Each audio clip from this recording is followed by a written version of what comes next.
ચોમાસે હાલ તો લીલા દુષ્કાળ જેવા હાલ થયા છે। ભલે વરસાદે વિરામ લીધો હોય, પરંતુ એ પહેલા વરસાદે જે રૌદ્ર સ્વરૂપ બતાવ્યું તેણે ખેતરો તરબોળ કર્યા ને વાવેલા પાકનું ધનોતપનોત કાઢી નાખ્યું। જુઓ લીલા દુષ્કાળના દાખલાનો અહેવાલ।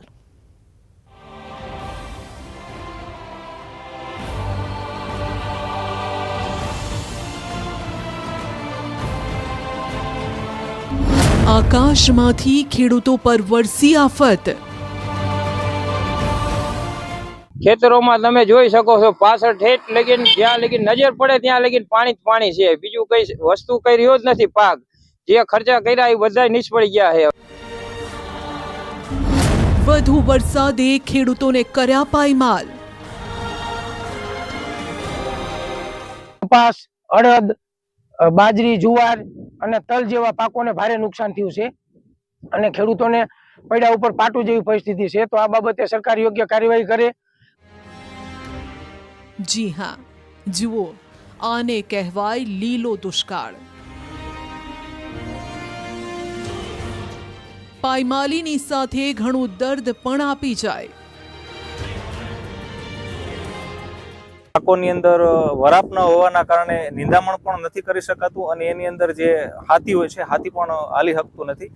એના કારણે જે ખેતરો છે એ ખેતરોમાં ઘણી બધી નુકસાની થઈ શકે એમ છે।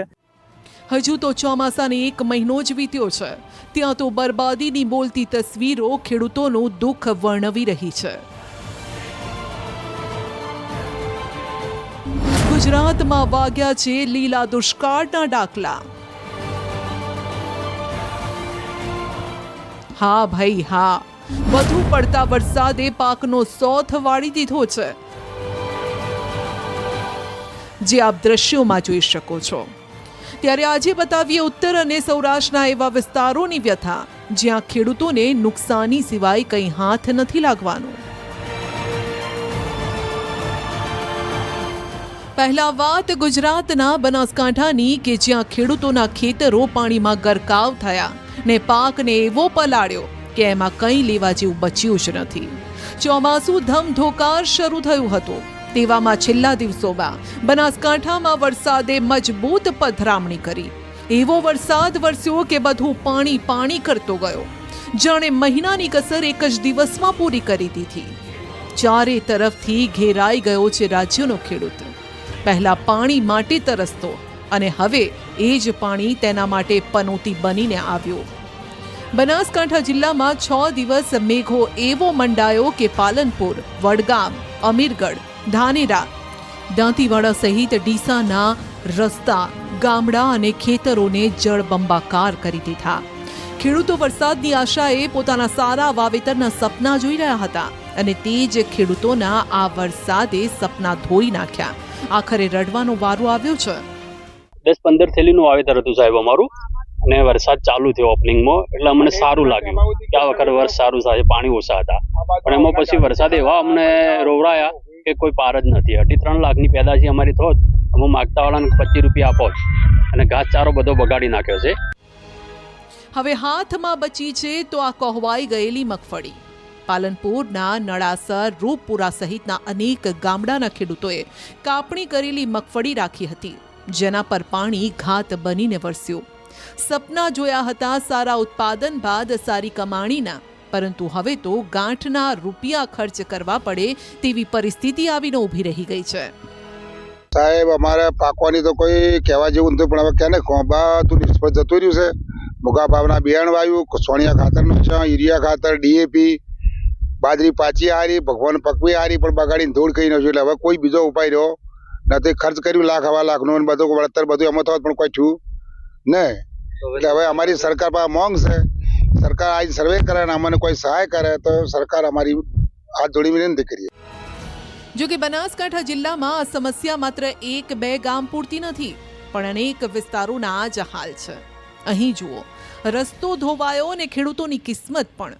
રાજસ્થાનમાં ભારે વરસાદના કારણે ધાનેરાની રેલ નદીમાં પૂર આવ્યું ને રસ્તાને તાણતું ગયું। રેલ નદીના પાણીના પાવરે ધાનેરાના ડામરના રસ્તાને ઉખેડી ફેંક્યા। થરાદના પાવડાસણ ગામે તો નદી માતા આશીર્વાદ નહીં પરંતુ અભિશાપ આપવા માટે આવ્યા। 20 ગામના ખેતરો જળબંબાકાર કરી દીધા. બાજરી અને મગફળીનું તો હવે નામો નિશાન દેખાય તેમ નથી. ઉત્તર ગુજરાત જ નહીં, સૌરાષ્ટ્રના પાણીયારા ગણાતા સુરેન્દ્રનગરમાં પણ પાણી પાક માટે મોત બનીને વરસ્યું. જ્યાં સામાન્ય દિવસોમાં પાણીની તંગી રહેતી હોય છે, ત્યાં જ આ વખતે વરસાદે એટલે કે મેઘરાજાએ વધારાનું હેત વરસાવી દીધું ને બધું જળબંબાકાર કર્યું. મતલબ 15 વીઘામાં વાવેતર કર્યું હતું, કપાસ, જુવાર અને અડદ, કે જેવા પાકોમાં શરૂઆતમાં સારું હતું, પણ છેલ્લા 15-20 દિવસથી જે નુકસાન થયું છે કે જે બિયારણ મોંઘા ભાવનું, બીટીનું બિયારણ 900 રૂપિયાની ટેલી, એવી 10 ટેલી વાવી, જુવાર વાવી છે, તો એ છેલ્લા 20 દિવસથી વરસાદ વરસી રહ્યો છે, તો અમારે આ પાક સતત નિષ્ફળ ગયો છે. 15 દિવસ વરસાદી ઝાપટાના કારણે જિલ્લામાં 3 લાખ હેક્ટર કરતાં વધુ જમીનને માઠી અસર થઈ રહી છે. જુઓ, પાણી તો ઓસર્યા પણ નથી. મોટાભાગની જે ગ્રામ્ય વિસ્તારોની જે જમીન છે, જેમાં ખાસ કરીને કપાસ સહિતના પાકનું વાવેતર કરવામાં આવ્યું છે, તમામ પાક સતત પાણી ભરાઈ રહેવાના કારણે બળી જાય તેવી સ્થિતિ છે. ખાસ કરીને સતત વરસાદના કારણે ખેડૂતો પોતાના ખેતરમાં જઈ અને પાકની શું સ્થિતિ છે તે પણ જોઈ શકે તેવી સ્થિતિ નથી. અને હજુ આગામી દિવસોમાં જો વધુ વરસાદ પડે તો સુરેન્દ્રનગર જિલ્લામાં લીલો દુકાળ પડે તેવી સ્થિતિ સર્જાવાની શક્યતાઓ સેવાઈ રહી છે. સુરેન્દ્રનગર જિલ્લામાં હાલ 3 લાખ હેક્ટર કરતાં વધુ જમીનમાં વાવેતર થઈ ચૂકી છે, ત્યારે ક્યાંક ને ક્યાંક જો આગામી સમયમાં વધુ વરસાદ થાય તો સુરેન્દ્રનગર જિલ્લામાં અતિવૃષ્ટિ જેવી સ્થિતિ સર્જાય તેવી શક્યતાઓ સેવાઈ રહી છે. અને હવે વાત કરીશું અમદાવાદ પ્લેન ક્રેશ મામલાની.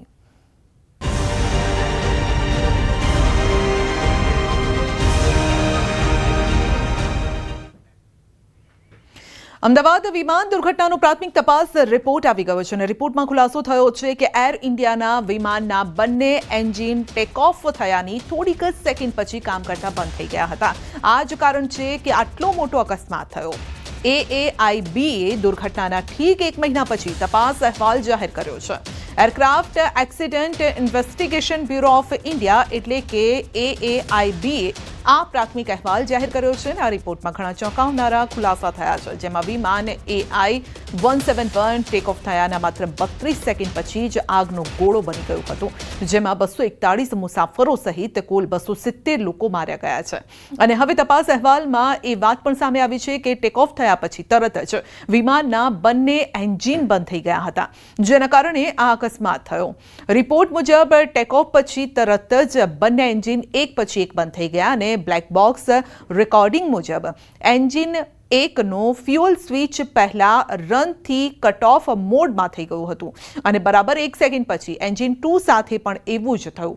2 સ્વિચ વચ્ચેનું અંતર 1 સેકન્ડનું હતું. ઇંધણ પુરવઠો બંધ થતાં જ બંને એન્જિનના N1 અને N2 રિવોલ્યુશન ટેક ઓફ લેવલથી ઘટવા લાગ્યા અને તે સમયે કોકપિટમાંથી અવાજ આવ્યો.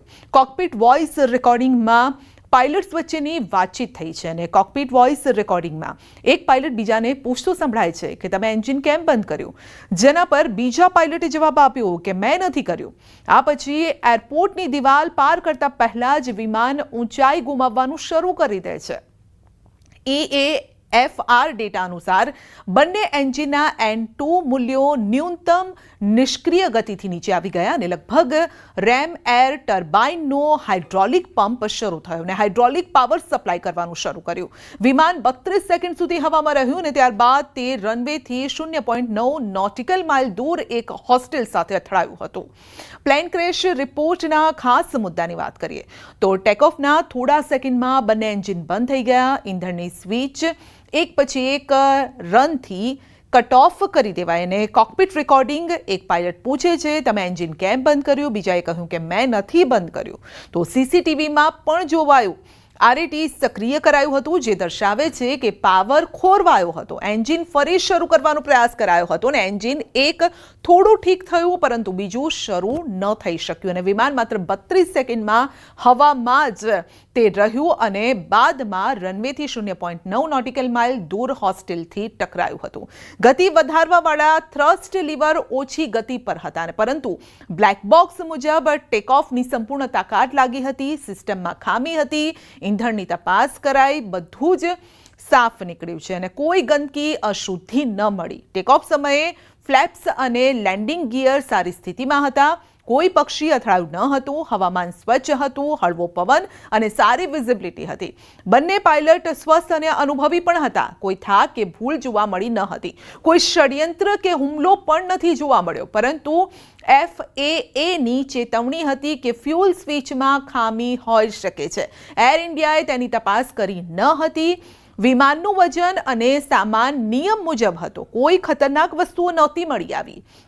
અમેરિકી સંસ્થા FAA ચેતવણી છતાં પણ ઇંધણ નિયંત્રણ સ્વિચ તપાસવામાં આવી ન હતી. જોકે એ ફરજિયાત નથી. તો પ્લેન ક્રેશ રિપોર્ટમાં જે ખાસ મુદ્દાઓ છે તેમાં એ જ સામે આવ્યું છે કે જે એન્જિન છે કેમ બંધ કર્યું, પાયલટ વચ્ચેની જે વાતચીત છે તેમાં એ સાફ થઈ રહ્યું છે. ટેક ઓફ, એન્જિન બંધ, 32 સેકન્ડ બાદ ક્રેશ થઈ ગયું છે. એટલે કે ઘણા જે અનુભવી પાયલટ્સ છે તે પણ કહી રહ્યા હતા કે એન્જિનમાં કદાચ કોઈ ખામી હોઈ શકે છે, પરંતુ અહીંયા સ્વિચ કઈ રીતે બંધ થઈ એ સામે આવ્યું છે. કારણ કે સ્વિચ બંધ થઈ, પહેલાં એક બંધ થઈ, પછી બીજી બંધ થઈ. જોકે તેને સંભાળવાનો પ્રયત્ન કરવામાં આવ્યો બંને પાયલટ દ્વારા, પરંતુ એ શક્ય બની ન શક્યું ને આખરે પ્લેન ધડાકાભેર હોસ્ટેલ સાથે અથડાયું અને જેમાં સવાર તમામ જે મુસાફરો છે, પાયલટ સહિત, ક્રૂ મેમ્બર સહિત, તે લોકોના મોત થયા. એક વ્યક્તિ તેમાં બચી ગયો હતો. 11 નંબરની સીટ ઉપર બેઠો હતો, તે બચી ગયો હતો. પરંતુ ટોટલ જે મોતનો આંકડો થયો તે 270 લોકોના મોત થયા હતા. તો જોકે આખી તપાસમાં, કારણ કે 1 મહિના બાદ આ જે રિપોર્ટ આવ્યો છે, આ બંને પાયલટ છે જેમના વચ્ચે આ વાતચીત થઈ હતી અને જેમાં તેમનો કોઈ દોષ નથી, કારણ કે એ પોતે પણ વિચારતા થઈ ગયા કે આ બંધ કેવી રીતે થયું. અમદાવાદ વિમાન દુર્ઘટના કેવી રીતે બની? શું કોઈએ એર ઇન્ડિયા વિમાનના કટ ઓફ સ્વિચને ટચ કરી હતી? શું કોઈએ એન્જિન બંધ કરી દીધું હતું? આ પ્રશ્નોના જવાબ AAIBના પ્રાથમિક અહેવાલ દ્વારા આપવામાં આવ્યા છે. AAIBના અહેવાલ મુજબ એર ઇન્ડિયા વિમાન AI-171ના બંને એન્જિનને બળતણ પૂરું પાડવા સ્વિચ બંધ કરી દેવાઈ હતી. એર ઇન્ડિયા વિમાન AI-171ના દુર્ઘટનાની તપાસમાં એક નવું ચિત્ર બહાર આવ્યું છે. આ ચિત્રમાં થ્રસ્ટ લીવર, ક્વોડ્રન્ટ અને ફ્યુઅલ કંટ્રોલ સ્વિચ દેખાય છે. તો આ ચિત્રમાં થ્રસ્ટ લીવર, ક્વોડ્રન્ટ અને ફ્યુઅલ કંટ્રોલ સ્વિચની સ્થિતિ અકસ્માતની ભયાનકતા દર્શાવે છે. તો ફ્લાઇટ 15થી વધુ પ્રવાસીઓને મૂકીને જતી રહી. જી હા, એર ઇન્ડિયાની ફ્લાઇટનો આ મોટો છબરડો સામે આવ્યો છે. કચ્છના ભુજ એરપોર્ટ પર AI ફ્લાઇટનો છબરડો છે. ભુજથી મુંબઈ જતી હતી આ ફ્લાઇટ. સીટ ન હોવાથી 15થી વધુ પ્રવાસીઓ ન જઈ શક્યા. એડવાન્સ બુકિંગ પણ કરાવ્યું હતું અને છતાં પણ સીટ ન મળતા રોષે ભરાયા. એર ઇન્ડિયાએ વૈકલ્પિક વ્યવસ્થા ન કરતા હાલાકી સર્જાઈ. ભુજ એરપોર્ટ પર મુસાફરો હેરાન થતા પણ નજરે પડ્યા અને તેઓએ રોષ ઠાલવ્યો કે અમે એડવાન્સ બુકિંગ કરાયું છે, તેમ છતાં અમારી सीट ત્યાં હતી જ નહીં. फ्लाइट हम लोग आ गए थे, लेकिन अंदर बोर्डिंग ही नहीं दिया और बाद में पता चला कि अंदर फ्लाइट फुल था. टाइम से पहले आ गए थे और अंदर सीट नहीं है, बराबर? फ्लाइट में सीट्स अवेलेबल नहीं थी. સુરતમાં એસટી બસ સર્જ્યો છે અકસ્માત. 2 થી વધુ બાઇકને અડફેટે લેવામાં આવી છે. લોકોએ બસ ચાલકને પોલીસ હવાલે કર્યો છે. બસની બ્રેક ફેલ થઈ જતા અકસ્માતનું અનુમાન છે. 2 ઇજાગ્રસ્તોને સારવાર માટે ખસેડવામાં આવ્યા છે. તો 2 થી વધુ બાઇકને અડફેટે લીધી છે. સુરતમાં અકસ્માતની આ ઘટના ઘટી છે. પ્રાથમિક તારણ સામે આવી રહ્યું છે કે બસની બ્રેક ફેલ થઈ ગઈ, જેના કારણે અકસ્માત સર્જાયો હોઈ શકે છે. જો કે સ્થાનિકોએ તુરત જ પોલીસનો સંપર્ક કર્યો અને જે બસનો ચાલક હતો, ડ્રાઈવર હતો, તેને પોલીસના હવાલે કરવામાં આવ્યો છે અને હવે આ અંગે તપાસ થશે. બુલેટિનમાં આગળ વધીશું નાનકડા બ્રેક બાદ.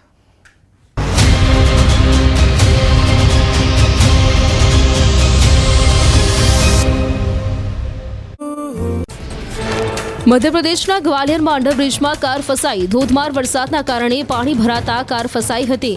સ્થાનિકોએ કાર સવાર મહિલા અને બાળકનું રેસ્ક્યુ કર્યું. પ્રી મોન્સૂન કામગીરીના દાવા પોકળ સાબિત થતા લોકોમાં રોષ. ભાવનગર જિલ્લાના સિંહોર પંથકમાં ફરી જામ્યો વરસાદ. વરલ, બુઢણા, ટાણા, થાળા સહિતના પંથકમાં ધોધમાર વરસાદ વરસ્યો. રસ્તા પર પાણી વહેતા થયા. વરસાદથી ખેતરોના પાળા તૂટી જતા ખેડૂતો ચિંતામાં મુકાયા. જૂનાગઢ જિલ્લામાં 2 દિવસના વિરામ બાદ કેટલાક વિસ્તારમાં વરસાદથી ઝાપટા, માણાવદર, વંથલી અને ભેસાણ સહિત વિવિધ વિસ્તારોમાં છૂટો છવાયો વરસાદ. ખેતી માટે અનુકૂળ વરસાદ સાબિત થતા ખેડૂતોમાં ખુશી. કચ્છના મુન્દ્રામાં વરસાદી માહોલ. મુન્દ્રા અને આસપાસના વિસ્તારોમાં વહેલી સવારથી ઝરમર વરસાદ. લાંબા વિરામ બાદ વરસાદ પડતા વાતાવરણમાં ઠંડક પ્રસરી. અમરેલીમાં થોડા દિવસના વિરામ બાદ ફરી વરસાદી માહોલ છવાયો. ભારે ઉકળાટ બાદ અમરેલી શહેર સહિત આસપાસના ગ્રામ્ય વિસ્તારોમાં પણ વરસાદી માહોલ. વરસાદનું આગમન થતા ખેડૂતોમાં ખુશીની લાગણી છવાઈ.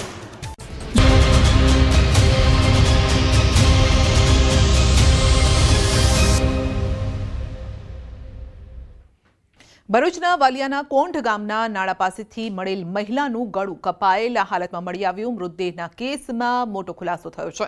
મહિલાની ઓળખ રુચિ અવસ્થી તરીકે થઈ હતી અને જે અંકલેશ્વરમાં રહેતી હતી, મૂળ લખનૌની હતી. તપાસ દરમિયાન પોલીસને જાણ થઈ કે રુચિની હત્યા કોઈ બીજાએ નહીં પરંતુ તેના જ પતિ રાજેન્દ્ર શ્રીવાસ્તવે કરી હતી.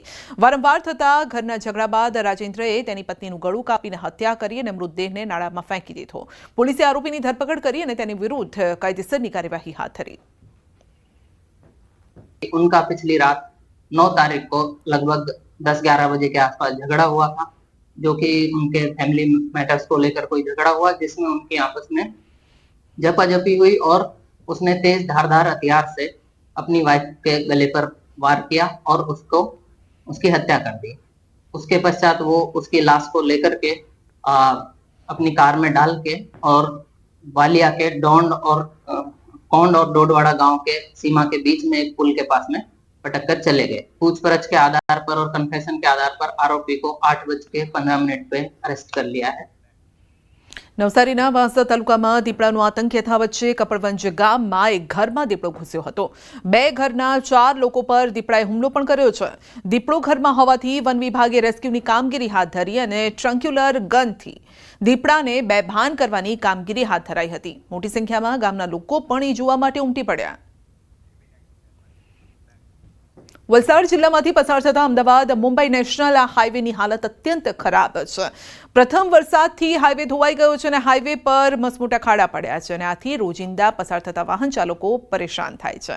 નેશનલ હાઈવે ઓથોરિટી અને સંબંધિત એજન્સીને અનેક વખત રજૂઆત કરવા છતાં ખાડાઓને પૂરવામાં નથી આવતા અને આખરે વાપી ટ્રાન્સપોર્ટ એસોસિએશન દ્વારા આ મામલે વાપી નજીક બગવાડા ટોલ નાકા પર એક વિરોધ પ્રદર્શન કરાયું અને રોડ નહીં તો ટેક્સ નહીંના નારા સાથે ટ્રાન્સપોર્ટર ટોલ નાકા પર ઉગ્ર વિરોધ કરતા નજરે પડ્યા. વાપી નજીક આવેલા આ બગવાડા ટોલ નાકા પરથી રોજના નાના મોટા હજારો વાહનો અવરજવર કરે છે. રોજિંદા લાખો રૂપિયાનો ટેક્સ પણ વસૂલવામાં આવે છે અને દર વર્ષે હાઈવે પર આવા ખાડા પડી જાય છે. પરિણામે અહીંથી પસાર થતા વાહન ચાલકોએ મુશ્કેલી વેઠવી પડે છે. માંગી છે કે રોડ જ્યાં સુધી બરોબર ન થાય ત્યાંથી ટોલ આ લોકોએ બંધ કરી નાખવો જોઈએ. કારણ કે લાસ્ટ 6 મહિનાની અંદર આ લોકોએ 50% ટોલનો વધારો કર્યો છે. એ બી બહુ બધો વધારો છે. એની જગ્યાએ સામે જે એ લોકોએ સુવિધાઓ આપવી જોઈએ એ સુવિધાના નામે મીંડું છે. અહીંયા ટોલ નાકાઓ પર રોજના 10,000 સાધનો આમ જતા હોય. આમના ટોલ નાકાના વ્યવસાય પોતાના વ્યવસાય ગણી અને આમ નાગરિકને જે સુવિધા આપવી જોઈએ નથી આપતા. અમારો ડીઝલનો ખૂબ નુકસાન થાય છે ને કોઈ પણ સુવિધા નામે આ ટોલ નાકું આપી નથી શકતું. જે સરકારના માન્ય કરેલા છે તે સદંતર નિષ્ફળ છે અને આને તરત અમલમાં વારી થાય એવું અમારું એસોસિએશન અમારા સભ્યો વિચારી રહ્યા. રોડ કન્ડિશન સુધારવા બાબતે આવેદનપત્ર આજરોજ આપવામાં આવ્યું છે. તો એના માટે અમારા તરફથી પૂરા પ્રયત્નો ઓલરેડી શરૂ છે. યાત્રાધામ દ્વારકામાં લારી ગલ્લા ધારકોના આંદોલને નવો રંગ પકડ્યો છે. 150થી 200 નાના વેપારીઓએ કોંગ્રેસ સામે મોરચો ખોલ્યો છે અને મટકી ચોક ખાતે વેપારીઓએ કોંગ્રેસના વિરોધમાં રેલી કાઢી અને કોંગ્રેસ હાય હાયના નારા લગાવ્યા. કોંગ્રેસ નેતાઓના પુતળા સાથે વિરોધ પ્રદર્શન કર્યું. વેપારીઓનું કહેવું છે કે તેમનું આંદોલન ઘણા સમયથી ચાલતું આવે છે. કોંગ્રેસના નેતાઓએ અમને ગેરમાર્ગે દોર્યા અને કોંગ્રેસ નેતાઓએ અમને ન્યાય અપાવવાનું કહ્યું હતું, પરંતુ નેતાઓ આંદોલનને અધૂરું મૂકીને જતા રહ્યા અને હાલ લારી ગલ્લા ધારકોએ વૈકલ્પિક વ્યવસ્થા કરવા પ્રશાસન પાસે માંગ કરી છે. ઊંધા માર્ગે ચડાવ્યા કોંગ્રેસ વાળાઓએ કે અમે તમારું નિવારણ લઈ આવશું ને અમે તમને જગા દેવડાવશું. અમે એના વાતોમાં આવી ગયા ને અમે આ પગલું ઉતાર્યું ને અમને અધવચારે મૂકીને એ લોકો વ્યા ગયા છે. હવે અમને સરકારશ્રીને એટલી અમારી વિનંતી છે કે અમને બધાને યોગ્ય જગા દઈ દે ને અમારો રોજી રોટલો હાલે. ભાવનગરમાં એક તરફ ડિસેમ્બરથી 100 ઈ બસ શરૂ કરવાની જાહેરાત થઈ રહી છે અને ત્યારે બીજી તરફ અત્યારની સિટી બસ સેવા છેલ્લા 1 મહિનાથી સંપૂર્ણ રીતે બંધ છે. શરૂઆતમાં 8 રૂટ સાથે શરૂ કરાયેલી સેવા એજન્સી મહાનગરપાલિકા વચ્ચેની રકઝકના કારણે બંધ છે. રોજિંદા મુસાફરી કરતા લોકો ઊંચા ભાડા આપી ખાનગી વાહનોમાં મુસાફરી કરવા માટે મજબૂર છે. તો જો કે ઈ બસ માટે ડેપોની 70% કામગીરી પૂર્ણ હોવાના દાવા કરવામાં આવી રહ્યા છે અને ત્યારે હવે લોકોને ક્યારે સેવા મળશે તે જેવું રહ્યું. સિટી બસની વ્યવસ્થા 0 છે તો દુઃખ સાથે કહેવું પડે કે સિટીની અંદર પ્રાથમિક સિટી વ્યવસ્થા જો કરવામાં આવે તો નગરજનોને જે મસ્ત મોટા ભાડા ભરવા પડે છે એમાંથી મુક્ત થાય. ખરેખર મોટી મોટી વાતો કરવામાં આવે છે પરંતુ કામ કરવામાં આવતું નથી. એક ખૂબ જ ગંભીર બાબત છે. આશરે 100 બસ ભાવનગરના રોડ રસ્તા ઉપર ફરે અને લોકોને હરવા ફરવા માટે એને પોતાના રોજિંદા કામ માટે થઈને સિટી બસનો ઉપયોગ કરી શકે એના માટે થઈને એલોટમેન્ટ થયેલું છે. હાલ જે ઈ બસનું બસ સ્ટેશન છે ટોપ 3 પાસે એ લગભગ પૂર્ણતાના આરે છે. લગભગ 70% જેવું કામ પૂર્ણ થયું છે.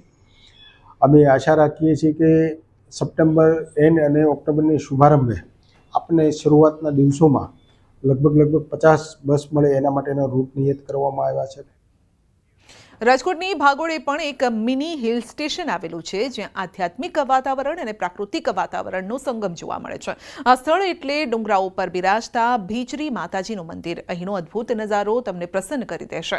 શહેરની સતત ભાગદોડ ભરેલી જિંદગી અને ઘોંઘાટિયા વાતાવરણથી ત્રસ્ત થયેલા લોકો કુદરતના ખોળે પથરાયેલી તેમની સુંદરતાને માણવા માટે દોટ મૂકતા હોય છે અને ત્યારે રાજકોટ નજીક ડુંગર ઉપર આવેલું ભીચરી માતાજીનું મંદિર પ્રકૃતિ પ્રેમીઓને આકર્ષે છે.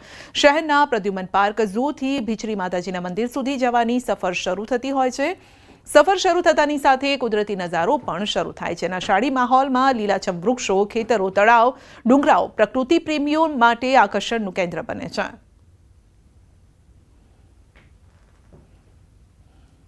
રાજકોટમાં આ મધ્યમાં જે વાતાવરણ છે એની વચ્ચે વચ્ચે ડુંગર ઉપર જે ભીચરી માતાજીનું મંદિર સ્થાપિત છે બહુ સુંદર અને આધ્યાત્મિક એવું વાતાવરણ છે. વાતાવરણ એકદમ સરસ છે. માતાજીના સાનિધ્યમાં બહુ માણસો આવે છે મોટી સંખ્યામાં. ગીર પછી મને આવું વાતાવરણ જોવા મળ્યું ને તો અહીંયા ભીચરી માતાજીના મંદિરે આસપાસ તળાવ છે, કોઈ ખેતર, ગ્રીનહરી છે, બહુ મજા આવે એવું વાતાવરણ છે. અને હરી ફરી શકે. બાજુમાં લાલ પરી તળાવ છે ને આજુબાજુમાં પહાડી વિસ્તાર છે ને રાજકોટમાં આવું સરસ સ્થળ હોય એક સારી બાબત કહેવાય. અહીંયા અત્યારે ચોમાસામાં બહુ મસ્ત વાતાવરણ છે. એક સાઈડ ગ્રામ્ય વિસ્તાર, પછી ખેતરો, હરિયાળી અને એક સાઈડ પહાડો, એટલે બહુ મસ્ત મજા આવે એવું છે. અને ડેમ છે. ચોમાસું આવતાની સાથે જ પ્રકૃતિ છે તે સોળે કળાએ ખીલી જતી હોય છે. ત્યારે રાજકોટના ભીચરી મંદિર ખાતે પણ આસપાસમાં અદ્ભુત દ્રશ્યો જોવા મળી રહ્યા છે. એક તરફ જે છે એ લાલપરી તળાવ જોવા મળી રહ્યું છે. ખાસ કરીને આ દ્રશ્યો છે તે લોકોને જે છે એ ખાસ કરીને વધુ આકર્ષતા હોય છે. જે આ નજીકનું આ ભીચરી માતાજીનું સ્થળ કે જે રાજકોટની ભાગોળે આવેલું છે તે જે છે એ ગિરનારની યાદ અપાવે છે કે એક પ્રાકૃતિક વાતાવરણમાં જે લોકો જે પ્રાકૃતિક વાતાવરણમાં ફરવા ઈચ્છતા હોય છે તે વાતાવરણ જોવા મળતું હોય છે ને એટલા માટે અહીંયા દિવસ દરમિયાન અનેક લોકો છે ખાસ ચોમાસામાં પણ મોટી સંખ્યામાં લોકો અહીંયા આવતા હોય છે. હાર્દિક જોશી, ન્યૂઝ 18 ગુજરાતી, રાજકોટ. અંબાણી પરિવારના પુત્ર અનંત અને રાધિકાના લગ્નની પ્રથમ વર્ષગાંઠની ઉજવણી થઈ રહી છે. છોટા કાશી ગણાતા જામનગરના મંદિરોમાં ભક્તિભાવ સાથે વિશેષ આરતી થઈ. જામનગરમાં વર્ષો જૂના સત્યનારાયણ મંદિર ઉપરાંત ભીડભંજન મહાદેવ મંદિર, કાશી વિશ્વનાથ મહાદેવ મંદિર, સુખનાથ મહાદેવ મંદિર, ગાયત્રી શક્તિપીઠ, સિદ્ધનાથ મહાદેવ મંદિર, હાપાના જલારામ મંદિર, લક્ષ્મીનારાયણ મંદિર ઉપરાંત જોગણી માતાના મંદિર, જોગવડમાં આવેલા આશાપુરા માતાજીના મંદિર સહિતના ધાર્મિક સ્થાનોમાં પૂજા અર્ચના અને મહાપ્રસાદના વિતરણનું આયોજન થયું છે. મંદિરોમાં આવતા ભાવિકો પણ અનંત અને રાધિકાની પ્રથમ લગ્નની વર્ષગાંઠ નિમિત્તે આશીર્વાદ સાથે શુભેચ્છાઓ પાઠવી રહ્યા છે. સવારથી જ મંદિરોમાં શૃંગાર આરતીથી લઈને વિવિધ ધાર્મિક કાર્યક્રમો પણ થઈ રહ્યા છે.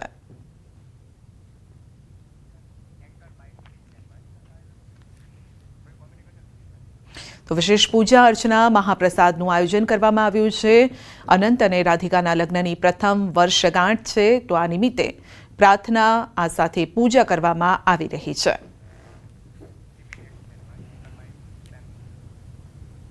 ગૌમાતાને રાજ્ય માતાનો દરજ્જો આપવા માટે માંગ થઈ છે. કચ્છ એકલધામના મહંત યોગી દેવનાથ બાપુએ કરી છે માંગ. કહ્યું છે કે મહારાષ્ટ્રમાં જો રાજ્ય માતાનો દરજ્જો અપાયો હોય તો ગુજરાતમાં કેમ નહીં? જો ગુજરાતમાં ગૌમાતાને રાજ્ય માતાનો દરજ્જો નહીં અપાય તો ધરણા કરવામાં આવશે. કે ગુજરાતની અંદર ગાય માતાને રાજ્ય માતાનો દરજ્જો આપો, અન્યથા અગર આ શરત સરકાર મંજૂર નહીં કરે તો અમે ટૂંક ટાઈમની અંદર ભુજ કલેક્ટરને સામે અનશન આંદોલન ઉપર બેસવાના છીએ. બુલેટિનમાં અત્યારે બસ આટલું જ. રજા.